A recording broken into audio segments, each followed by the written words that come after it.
Hey guys, I'm back with another video. Now I'm sorry I haven't been uploading, but I'm going to be starting more of a schedule now, like a video a week, so if you're excited for that, please leave a like and subscribe to this channel if you haven't already, and I'm really hoping that we can get up to at least 12 subscribers, because then if you guys really like these videos, I will do my least favorite Pokemon video, which I would really like to do, but I need to know that you guys want to see that too. So please leave a like and subscribe, and without further ado, let's jump into my top 10 favorite Pokemon. Number 10, Magmazone.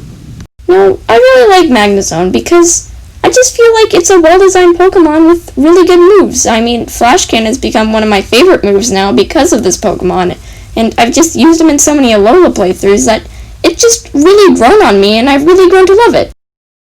Number 9, Espeon.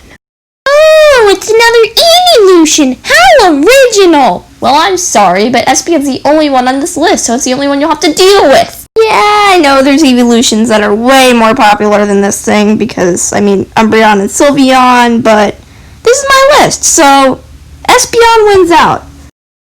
The thing I like most about Espeon is the fact that it just looks super cute, yet at the same time, super strong and majestic. And I just really love that design because it just makes Espeon look super nice and super cool and extremely appealing. And I really hope that if we get an Eevee in the Pokemon Y Nuzlocke, that we could get an Espeon because I love this thing. Number 8, Charizard. Now this is a bit funny because I used to think that Charizard was one of the most overrated Pokemon in the games until I got the Gigantamax one in Pokemon Sword and Shield, and my opinion changed. It did not deserve any of the hate that I used to give it at all. Extremely well designed, with extremely well designed megas that totally fit in with theme extremely well, and I really love its G-Max form, despite not being one of the best.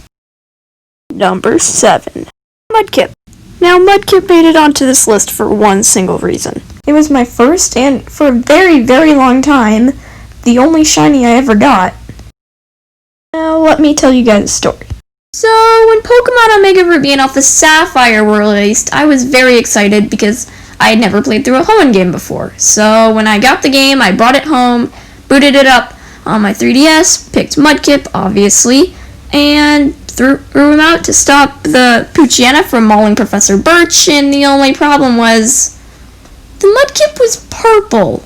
So now I know it was a shiny, but at the time I thought it was a glitch, but instead of restarting my game like most people ended up doing when they encountered a random shiny and didn't know what shinies were, I decided to just keep it on my team, and I'm so glad I did because now I have a picture. So this is the picture of Mud the Marshtomp. Now, I'm sorry he's not a Mudkip, but this is the only picture I still have of him, so, yeah. Anyways, let's move on to number 6 on this list. Number 6, Popleo. So you're probably wondering, why is Popleo above Mudkip of all Pokemon? Well, like I said earlier, Mudkip only made it on this list because it was my first shiny, and I was really excited about that. Well, anyways, Popleo made it on this list because I just love its design, and I have so many fond memories of using this Pokemon when it was still a Popleo, because I feel really bad for it, because when it evolves, it's got some of the worst Pokemon for evolutions, in my opinion. Like, Primarina I can deal with, but it just doesn't seem right. Like, if you showed me Primarina and then you showed me Popleo, I would not believe you if I didn't know that it was Popleo's evolution. Well, Brionne, on the other hand, just looks disgusting and ugly, and I just feel super bad for this thing. It's super cute, and it doesn't deserve such bad-looking evolutions. Number 5, Farfetch'd. So, you guys knew he had to be on here. I mean, he's my channel mascot. So, anyways, really, I have nothing to say about Farfetch'd, really, because I was looking at my Kanto poster one day, and I'm like, I kind of like Farfetch'd. Yeah, I kind of like him. And he was pretty cool in PMD, and I've used him in a few playthroughs of Pokemon Yellow, but, I I really don't have anything else to say for Farfetch'd, so, on to number 4, I guess? Number 4. Cinderrace. Okay, so, unlike Farfetch'd, I have a lot of stuff to say about Cinderrace, so, let's jump into it, shall we? So, when the Sword and Shield starters were being leaked, there was a very blurry picture of Cinderrace that was leaked, and I didn't like it, because over the already leaked Rillaboom and Inteleon, I guess the design just looked really dull and stupid to me, but then, for some reason, when the design was actually leaked, I was okay with it, I guess, but I still didn't like it. But then, like a few days up to the game's release, I decided I was just going to use Scorbunny. I didn't care, I was going to use Scorbunny. And I am so glad I did, because I love Cinderrace so much. I mean, it's got a very good design, it fits super well with the whole Scorbunny line soccer theme, and Pyro Ball is the best signature move I've ever had and seen on a Pokemon. It's got one of the best and coolest animations, and you should totally use Cinderrace if you haven't already. Number 3. Asumaril. So, Asumaril makes it on this list because it was the first Pokemon I ever got to level 100, and it's actually the only one, too. It just makes me super happy whenever I look at it, because it's really cute and funny, and it's just got one of the funniest looking faces of all time. I mean, just look at this face! Number 2.